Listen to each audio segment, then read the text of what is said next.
So thank you for having me here and having all this set up for us, fans of Gwent, and being with us. So we just saw the presentation about the expansion. I'm really glad with all that I see, and as soon as possible I'm going to talk to the people. But the first thing they're gonna pop me, and you don't say it, but how much of these events and expansions we can wait to see on the game?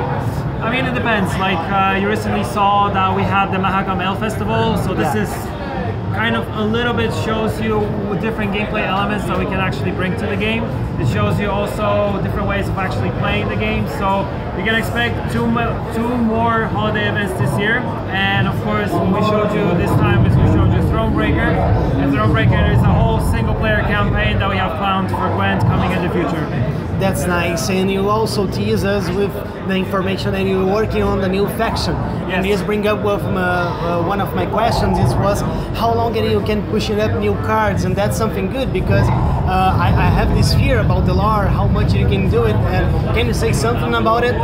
I mean, ideally we want to have more and more factions introduced to the game. Right now we have 5, with Nilfgaard being the last one that we introduced. Yeah. But moving to the future, we want to add a lot more, and we're currently working on one faction. I can't say what it is specifically, but we want to introduce it to the game as soon as possible. Okay, so about this, and this brings me with a question that is interesting, but I don't know how much we can go during this far, because we keeping up adding new content to the Gwent, what is exceptional, and at some point it's have its own lore almost, its own content. How much this could bring up some new expansion or content on the future for the Witcher series?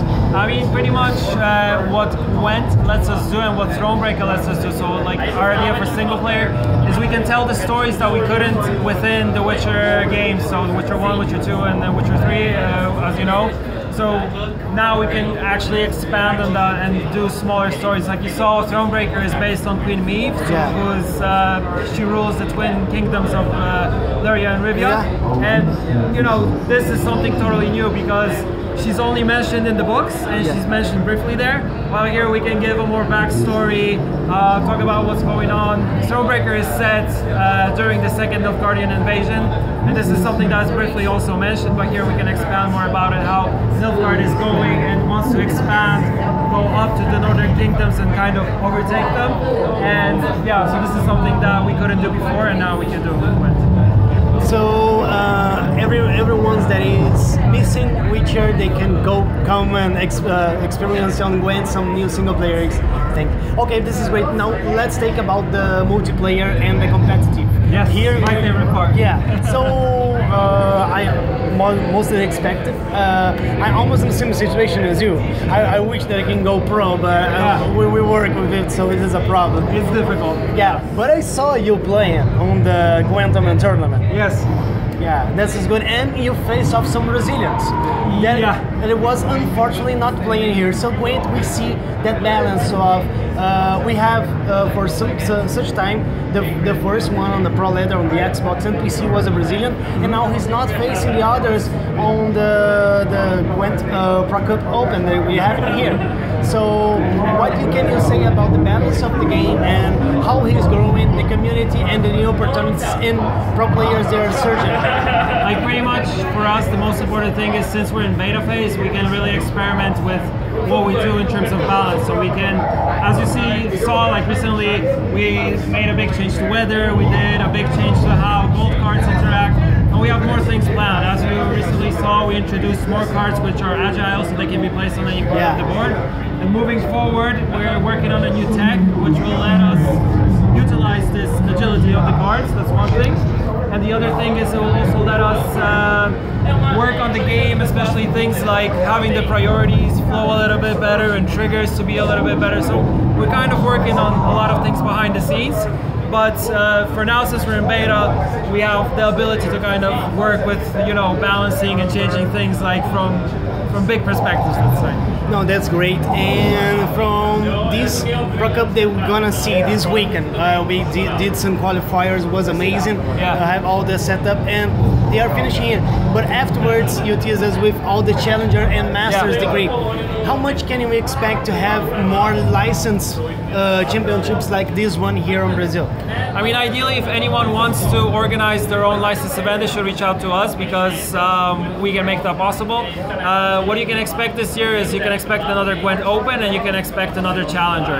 So this is all going to happen this year, and then we have more next year, because we have to have 5 winners of Challengers go into the World Masters. So we still have a lot down the road. If you go to masters.playgwent.com, you have pretty much the timeline of what we want to achieve in this short period of time.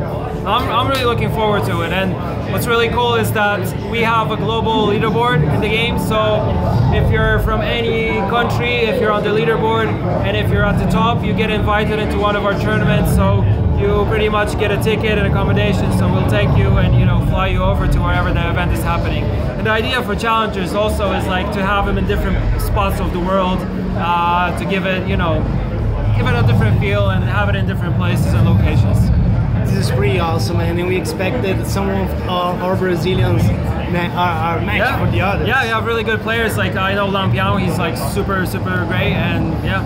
What are you thinking about pro players coming from other games and pro players that are now rising up to the competitive by Gwent? Yeah, it's been a crazy ride. I mean, it's all kind of started at the beginning when Life Coach decided to move into Gwent, and when he did, we were just like, wow, this is incredible.